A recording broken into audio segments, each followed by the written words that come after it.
The idea of an icy cold beer on a hot summer's day appeals to so many of us, but in reality, this stereotype is truly a North American perspective.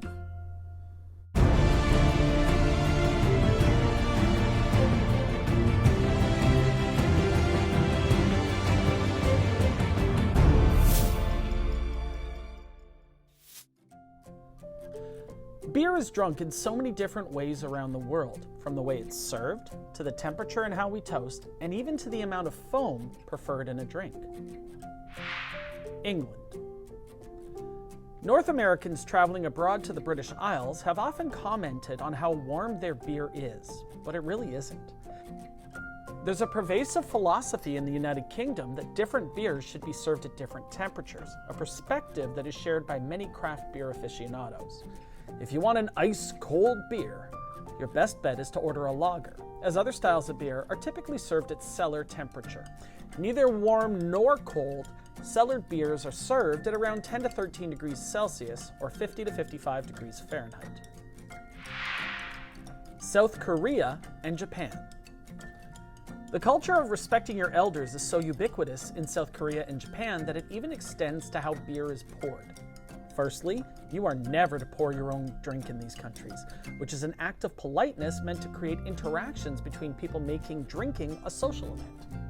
Further, you must pour drinks in order from eldest or most respected on down, which means there's hopefully some left for the person pouring by the end. Georgia. In this former Soviet republic, toasting is as integral to consuming alcohol as hangovers. But interestingly, Georgians often drink a lot, but never to excess. Curiously, toasting with beer is considered inappropriate, as it is thought to impart bad luck upon the subject of the toast. However, toasting a nemesis with beer is totally fine. France. I was completely unsurprised to find out that the French rarely, if ever, drink beer with their dinner. This culture, which has been so long associated with the consumption of red wine, views beer as a before-dinner drink, reserving water or wine to drink with your meal. It should be noted, though, that a beer with lunch is totally acceptable. Peru. In these pandemic times, it seems so counterintuitive to share a glass with someone.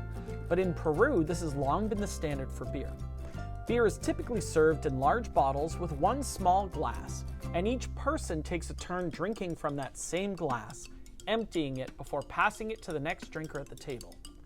Sometimes, after a person drinks, they'll even shake the glass toward the floor to remove any remaining foam before passing it onward. Czech Republic.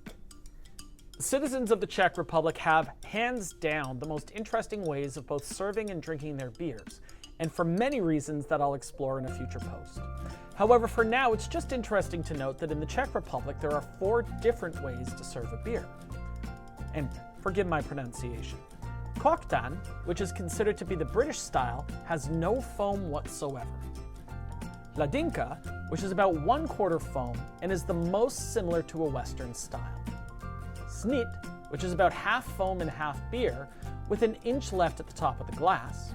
And mliko, which is almost entirely foam and looks similar to a glass of milk.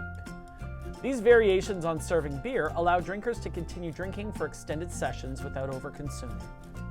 Let us know if there are other interesting traditions for serving and consuming beer around the world.